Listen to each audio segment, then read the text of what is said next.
I've been on a roll lately of voicing opinions that a lot of people don't agree with. So I thought, why not keep it going and talk about Nintendo and how I think that piracy and emulation of Switch games and the Yuzu and how people kind of view that as just being like, yeah, stick it to the man. How that likely is contributing or has contributed to this $80, $90 price tag that we're seeing on Nintendo games. I made this video a year ago, and basically it was just my opinion on, yeah, Nintendo sucks. They're very anti-consumer. They're greedy. They are just an unfun company that also is so heavily focused on making fun, which is a weird like conflict of two very opposing ideas. And even though Nintendo sucks in so many ways, they can also be in the right. And the shutdown of Yuzu, I think, was the right thing. Like, you can't operate a business and make money off of stealing the intellectual property of Nintendo. I think that you're only hurting gaming if you do that with current generation systems. If you want to go emulate like a PS1 title, who cares? That's fine. Do whatever you want.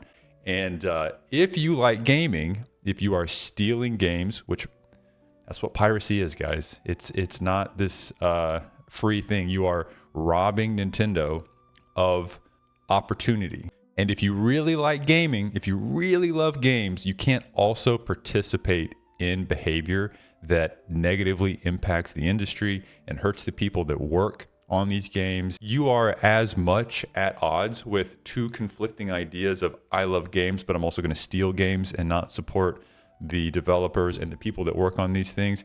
That's as much of a conflict of interest as Nintendo has with, we love to make fun games for fun people, and also, if you do anything that violates our copyright, we will sue you into oblivion. The response to that video was not good, as you can see here by the like to dislike ratio.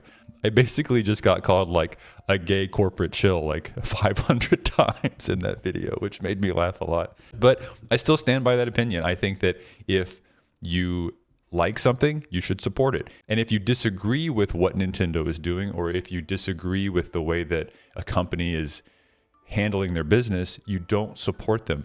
I think if you don't like what Nintendo is doing right now, and you think that they're being greedy, and this is just them going too far in the direction of like corporate greed and profit, I think the way to protest this is not to emulate their games and still have fun with their product, because that shows them they're making something that people want. And then I think they double down on anti-consumer behavior. I think the way to protest this stuff is indifference.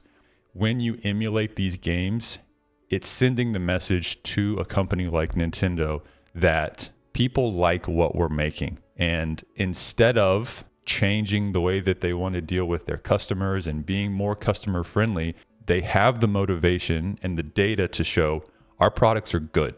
And so that means maybe we can't fight piracy or end emulation, but you know what? Look at all these people that are stealing our games. Why don't we just raise price? Because we know the game is good. And I don't have like insider information from Nintendo, from some spokesperson there that said something like, yeah, we were worried about piracy, so our strategy was just to increase price on our existing customers that we know are loyal to us, and we'll just make up the money that way. But I don't think that argument is insane.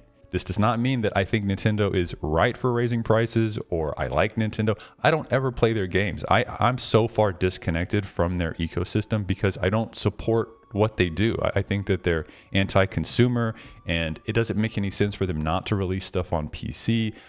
I don't support that, so I don't play their games. But I also don't pirate them because it just feels wrong to me. I play games on PC because I can get this really good balance of games at a discount when they go on sale, and I can send money directly to the things that I like.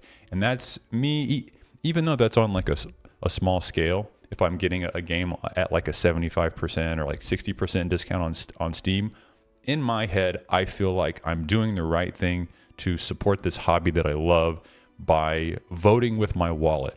So the whole point of this video is, A, to ask that question, do you think that piracy and emulation, at least in part, led to this price increase?